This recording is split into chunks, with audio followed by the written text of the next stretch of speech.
Hello, a special welcome to those of you who are watching on YouTube today. Hello, and head over to the Facebook page so you can catch these live in the future. I'll include a link in the doobly-doo below, and if you know that reference, then you hang out on YouTube a lot. All right. Welcome to Wednesday Live with Evie. This is number 71, and today's is the first step in deciding your weekly priorities. And if you're new to Wednesday with Evie, this is where I come every week, Wednesday at 1 o'clock, and I share around a topic or an idea that relates to productivity and business. And if you don't know who I am, my name is Evie Burke, and I work with entrepreneurs and I help them take their productivity to a new level. So at the end of the day, they don't have to worry about what didn't I get done today or what do I have to do tomorrow, but instead they can just be completely and fully present with the people that they decide to spend their non-working hours with. So like I said, today's topic is deciding your weekly priorities, and for anyone who's catching me, whether it's live or on the recording, comment below. I'm just bringing up my screen so I can see who's here and who's saying hi. So yeah, comment below, and if you let me know if you set weekly priorities and how you do that. I'd be interested to know that. So, all right, now I made my window too big. Notes. All right. So as you might guess, I sit down every single week for 98% of the time. Every single week I sit down for about 15 to 30 minutes. And I plan out the week ahead. And that includes identifying what are the most important things that need to get done, and then what are the other things that I want to accomplish that week. And when I'm thinking about the most important things that need to get done, it's the things where if nothing else got done that week, what are the things that would really make me feel like I accomplished something, things that would really move me closer to what my goals are. And so I identify, 1 to 3 of those a week. And I put a little different colored circle next to them so I know like these are the things. Even if they don't end up at the very top of the actual list, I have them with the little circle next to them so that they are identified.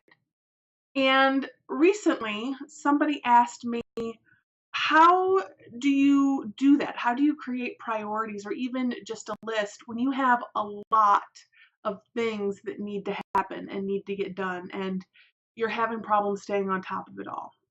And I get it.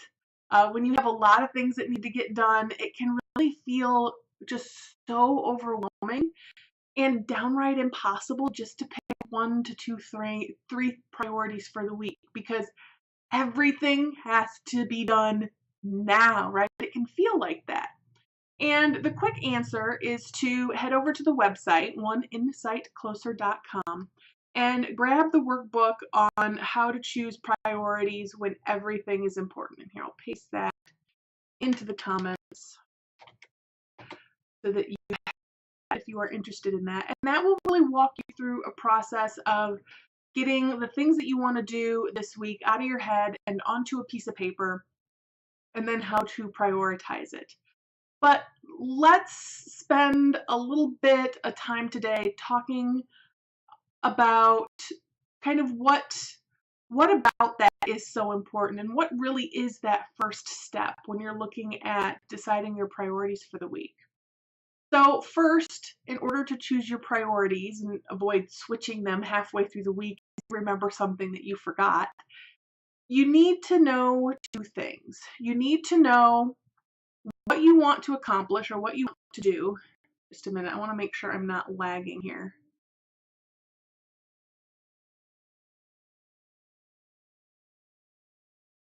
It shouldn't be. So hopefully I'm not. I guess we'll find out. So anyway, you need to know, the 2 things you need to know. One is what you want to accomplish, what are the things you want to do, and 2, the goals or the goal or the goals that you're working toward.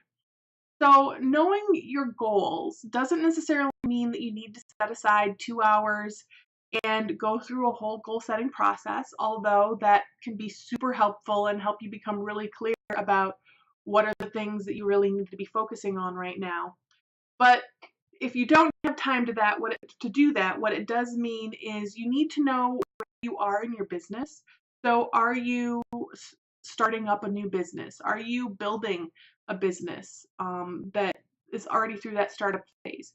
Are you more of an established business where you know how to get clients and you know what your income is, and it's pretty much, rinse and repeat every month? So you're established and you know what you need to do.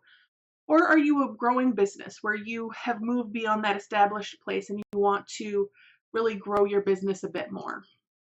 So know where you are, because that can really inform what your goals are going forward. So that brings us to the second thing to know around goals, and that's knowing what are the big focuses or the big goals for you at the level of business that you're at. So for example, if you're in startup, you might be focusing on maybe just getting a 1 or 2 page website up, because you don't need a huge elaborate web page because you're just starting up. Things are probably going to need to be tweaked. Your things that you're doing are probably going to change a little bit. So you just need a place where people can find you online, and it doesn't have to be huge or elaborate, right? Maybe you're still learning how to do your business or learning how to run a business in general. So, those are the things you want to focus on instead of maybe spending lots of money running Facebook ads or learning how to run Facebook ads or spending time trying to figure out Facebook ads. Those are things that you might want to do later when you're maybe more established, as a way to make that process of getting new clients a little more streamlined. But when you're in startup or when you're building your business initially, Facebook ads probably aren't the place where you want to spend time, especially depending on what your business is. So you need to know where you are in your business, because that's going to help you inform your goals, right? So also, if you have a lot to do, this is just backing up to having that list. If you really have a lot to do, it can really be helpful if, when you're looking at that list that you've made, that you can assign projects to different weeks that you're going to work on them coming up in the future. So if you have 6 projects that these are things that you really need to focus on right now, or 6 goals, whatever they are, that this is what you're focusing on, and it requires some work with you and your computer, then maybe you say, okay, this is the 1 or 2 goals that I'm focusing on now, and then next week I'll focus on this one, and then the following week I'll focus on this one. And what that does is it allows you to not think about or not focus on those goals or spend time worrying about them, because you know that you have a plan, that you are going to be tackling that project, that goal next week or later this month, and it doesn't have to take up that mental energy. So you can better focus on the things that you are doing right now. And another way to think of this is you can move one step forward on 8 projects that, let's just say, take 5 steps to complete. And you can be done with all of the projects all at once in 5 weeks, right? Or you can focus on maybe 1 or 2 projects a week, and then you'll get 2 projects completed about every week and a half. So then you're starting to feel that sense of accomplishment. Things are finished. And the other thing is, you're going to lose less time trying to remember, oh, where was I? Where did I leave this project off last week when I last worked on it? You're not gonna lose that time, catching back up, because it's going to be, oh, I was working on this project this morning or yesterday, let me jump into it. You'll be able to more easily, more quickly jump into it. And so things will actually take you less time when you focus on, 1 or 2 things versus trying to move 8 things forward at once. Everything will be done in the same amount of time, but then you get that added sense of completion on top of that. So with that in mind, let's go back to the first step. That's knowing the things that you want to accomplish or do. And that really is the first step of deciding what your priorities are, is to write it all down and type it all out. And I know you might be saying to yourself, but I have things to do and my time is better spent doing them instead of thinking about what they are or writing them down. And you know what? I completely get it. I completely understand feeling that way.